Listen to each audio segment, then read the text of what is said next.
Welcome to footballgameplan.com, where football makes sense. I'm Emory Hunt, the czar of the playbook, and now that all of the film has been watched and the grades are finalized, it's time to break down the 2019 NFL Draft prospect rankings.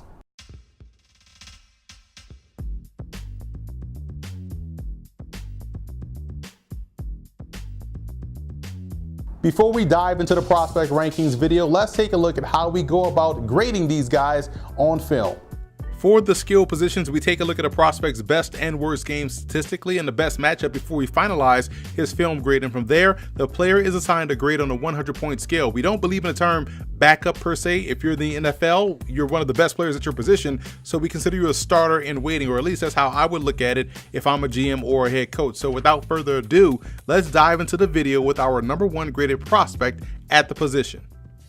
Jace Sternberger of Texas A&M tops our list of flex tight ends as the number one prospect in this year's draft class. He could honestly serve in any one of the three capacities: flex, inline, and also H-back, but in my opinion, he's ideally suited to play as a flex tight end in the NFL. That just speaks to how solid his game is all around. He's got great hands and is very elusive after the catch. I came into his tape not knowing much about him at all, but with every rep, every game that I watched, I began to take notice of how consistent of a prospect he really is, and one that I'm excited for his future as a pro player.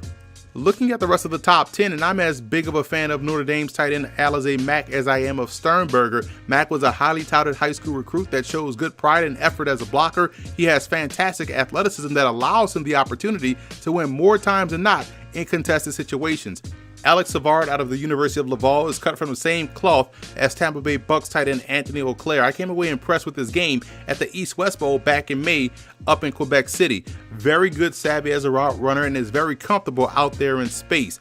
Jose Oliver is a guy that I'm a big fan of coming out of San Jose State. I think he runs really good routes and doesn't drop many passes. Very nuanced as a receiving option in the passing game. Prospects 5, 6, and 7 are under the radar guys, in my opinion, that I think will end up being much better pros than their college numbers may indicate. Prospects 5, 6, and 7 are under the radar guys that I think will end up being much better pros than their college numbers may indicate. Irie Wirtz out of East Tennessee State had a really good week of work down at the College Gridiron Showcase, showcasing those abilities as a receiver. He didn't catch a lot of passes with the Bucks after transferring from Georgia State, so he definitely caught the attention of the scouts that were there in attendance. Dawson Knox of Ole Miss was the byproduct of so many talented receivers around him to get any true opportunities in the passing game, but he's a very good athlete that does a great job in finding himself open because of his outstanding route running. And speaking of route running, Justin Johnson's route running was on full display at the Tropical Bowl back in January in Daytona Beach, Florida. He's able to sink his hips and get in and out of his breaks like a flanker. He's going to be a surprise for some team in the NFL.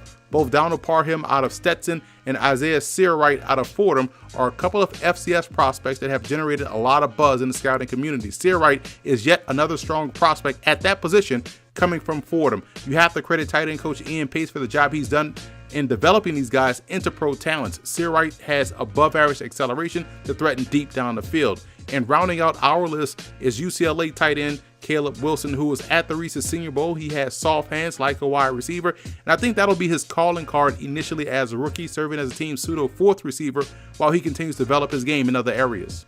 So that's a wrap here from the Football Game Plan Studios. I'm Emory Hunt, the czar of the playbook. Be sure to follow me on all of my social media accounts, and don't forget to check out and subscribe on iTunes to Football Game Plan Podcast. We can find our Scout Team podcast, which has a lot of 2019 NFL Draft prospect interviews. And also be sure to subscribe on YouTube to the Football Game Plan Network, located at youtube.com/footballgameplan.